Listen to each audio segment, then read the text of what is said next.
Hi, I'm Adam Trunkel, the developer of Voided Pixels Studio, located in Houston, Texas. Welcome to the walkthrough of our new game, Dicey Crafting, the single-player, dungeon-crawling, dice-rolling adventure game. Before we start, I do recommend that you read the instructions book after watching this video, as it might not be a comprehensive list of all the rules. First, we will go through what components you should have in your box. You should have 49 red-backed monster and event cards, 33 blue-backed treasure cards, 4 gear cards, 4 number cards, 4 ice cube markers, 11 dice, 1 being a different color, and 1 instruction booklet. Great. Now that you've verified the game contents, we'll start by setting up the game. The first thing you want to do is shuffle both the blue cards and the red cards and place them on the playing surface in 2 different piles, like this. Place 10 dice that are the same color here. This is called the dice mine. Next, you'll want to lay out your number cards like this. These number cards represent the dungeon and the HP or life of the monsters. As these monsters get damaged or healed, they move up and down in the dungeon, but more on that later. Now pull out the 4 gear cards. The next thing you'll want to do is decide on the gear you want to take into the dungeon. You can take 1 weapon and 1 shield. Read the special abilities on each weapon and shield and decide which ones you should use. Each gear piece is composed of a top and a bottom, each with its own durability. As you attack, take damage, and repair your gear, you will need to keep track of this durability. Dicey Crafting has given you 2 ways to track your gear's durability. The first option is to use the cube marked cards shown here. You will use the ice cube markers placed on the appropriate squares to track each section of your gear. As your gear takes damage or gets repaired, move the cubes to the appropriate square.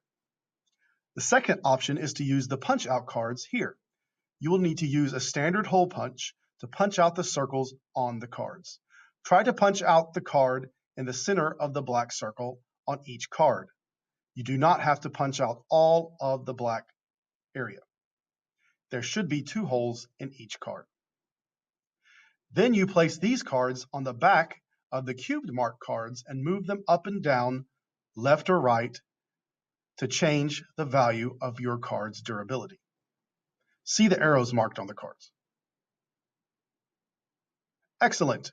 Choose your gear pieces you want and what gear tracking option you want to use, and place your gear cards below your monster dungeon. The starting value of each piece is 6. Keep these cards close because you'll need to manipulate these a lot. To start the game, draw 3 monster cards from the red deck and place them in the dungeon. If you draw an event or boss monster card, place them randomly back into the deck. If you look at each monster card, you will see in the top left corner a certain number of hearts. These hearts represent the starting and max health of the monster. Place the monster in the appropriate row in the dungeon that matches its starting health. Once you have 3 monsters in the dungeon, you can start the game. The turn sequence in Dicey Crafting happens like this. First is the player's turn. The player takes 4 actions per turn. Unless you're missing 1 section of your shield, then you only have 3 actions. These actions include attacking an enemy, drawing a treasure card, rolling dice in your inventory, and repairing your gear with those dice. Remember, attacking a monster damages both the hilt and the blade of your weapon every time you attack. Second is the monster turn. The one-off colored die, called the monster die, is rolled to determine what actions, if any, the monsters in the dungeon should take. You then take the appropriate action listed on the cards for that value shown on the die. Remember, read the monster cards carefully, as some actions happen regardless of what the value of the die is. The third and final turn is performed after the monster turn. You must draw another card from the red monster deck and place it in the dungeon. Note, some of these cards are events that should be completed immediately. Example, give the player more turns. Let's go through a few rounds so you can see how everything works. All right, so we've gone ahead and drew our 3 monster cards. We have our weapon card and our shield card here. And for this game, I'm going to pick the sword and the half shield as my gear pieces. So here I've set both the gear pieces to 6 by putting the dice on the top. The ice cubes. By putting the ice cubes on the top and the bottom. The monster dice is out here. All the dice are here in the dice mine, so the player doesn't currently have any dice in their inventory. All right, so now what I'm going to do is we're going to just look at some of these cards. This is the Bugbear. It has Leech Life. Heals itself for 1 HP up to the max of 4 every time this card attacks. And it will attack on 2, 4, and 6. It has 4 life, so it starts in the 4 space. Weed Vinny, 3 life. Add 1 HP per turn. So every time he's on the board, if he has less than 3 health, he gets 1 health. Okay. And then Tom Surcrow, he has 3 health. He has the steal action. Take 1 dice from the player's inventory and return it to the mine when you roll a 1, a 3, or a 5. And then it also has this special ability, Fear of Straw. If the Scarecrow card, which is a card in the deck, is active, kill this card. So if I pull the Scarecrow card out, this card immediately dies. Okay. All right, so let's go ahead and do the player turn. So the player has 4 actions. It's the player's turn. So what I'm going to do is I'm going to actually decide to kill this Weed Vinny. He has 3 life. But if you remember, on my sword, it has special abilities, and this is the other card. If the value of the blade is 6, add 1 damage to the next attack. The blade is currently 6, so it will attack. So if I attack 1 time, he actually gets hit twice. So 1, 2 for 2 damage. So now his life is 1. All right, so normally what I do is if I attacked, I would have to decrease the HP of my sword. But the sword also has a special ability. If the value of the hilt is 6, the blade does not take damage on its attack. Okay, so we're going to say move. So normally I would have moved them both down because anytime you attack, you damage both your sword blade and your sword hilt. In this case, though, because the hilt was 6, the sword's blade does actually not take damage, which is really nice. Okay, so he has 1 more life. I'm going to do 1 more attack. Kill this guy off. Okay, discard him. What you're going to do now is, since I attacked 1 more time, I'm going to decrease the HP of my hilt by 1 and the blade by 1. Okay, so now my blade is 5 and my hilt is 4. I did 2 actions. I have 2 more. What I'm going to do is go treasure hunting. All right, so I pulled the dice mine card. So it says you mine 2 dice. Take 2 dice from your dice mine, from the dice mine, and place it into your inventory. Okay, take this card, discard it. Take 2 dice from the dice mine, roll them, and then put them in my inventory. So I have 2 2s. Okay, we'll talk about crafting in a little bit. So put these aside. These are now your dice. I have 1 more action. What I'm going to do is actually going to mine again. And then it says you mine 3 dice. Take 3 dice from the dice mine. Okay. So take 3, roll them. Roll them. 3, 3, and a 4. Okay, cool. So we've got some matching dice, so it's nice. They're kind of low, but we get some matching dice. And we'll talk about crafting in a second. Okay, so now the player has completed 4 actions. It's now the monster's turn. So I'm going to go ahead and roll this dice. See what I get. 1. Okay. The Bugbear has nothing. Okay. So he does nothing this turn, which is nice because he's kind of a strong attacker. Because if you remember, he also heals himself when he attacks. The Tom Surcrow has we rolled a 1, so he uses the steal action. So what you do for the steal action is you just take 1 of your dice. I suppose you can pick which dice you want. Put it back into the dice mine. All right, so the third action is the draw or put a new monster into the dungeon. So draw a monster card, Okay, so we've drawn a event card. So sometimes the monsters aren't monsters, are actually events. So this event is called Fresh Breeze. A cool breeze wafts away the smell of ogre flatulence. Plus 2 actions for the next turn. So take this card, discard it. Okay, so then we repeat. Now this time the player has 6 actions because of that monster card he drew. All right, so at this point we've progressed a little further in the game. We have 7 dice in our inventory. We have 3 4 dice, and then we have a mix of other ones. Okay, actually we have 4 dice. Our shield is getting low, so if we take one more hit, we're actually going to lose the bottom part of the shield, and then we only have 2 hit points here. So if we get hit twice, we're basically dead. So what we want to do is kind of heal our shield back up. To do that is to recraft.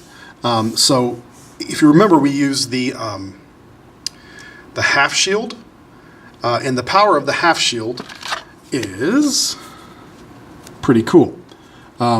It says use 3 dice to craft the top shield. Okay, so if I need to recraft the top, which is 2, which I'm going to do, I need 3 dice to recraft the top. The cool thing about the half shield is it only uses 2 dice to craft the bottom. Okay, which is nice. So we're going to use these 3 dice, these 4 dice, put them back in the mine, and we're going to craft the top of the shield. 1, 2, 3. So now we're on 4 as the health. Okay, and then since I don't have any matching dice here, what I want to do is use one of my actions to re-roll some of these dice. I'm going to keep this 5 because that's pretty high. So hopefully I'll get another 5. Oh, I didn't, but I got two 4s. So I'm going to take these. Because this is the half shield, I only have to use 2 dice to craft the bottom. So I'm going to take these 4, put them over here, and recraft this one. 1, 2, 3, 4. There we go. Now, every time you craft a piece, so the top and crafting the top and the bottom only used 1 action. Re-rolling took 2 actions. So now I actually have 2 actions. I could go ahead and attack some of these cards. I can pick from the treasure deck and get another card to get some more dice, and that's probably what I'll do. All right, so we've gone through a bunch of different monster cards that you can pick. All of the monsters in Dicey crafting are unique as far as the art goes and as far as the powers go. Some of them share similar powers, but they're all fairly different.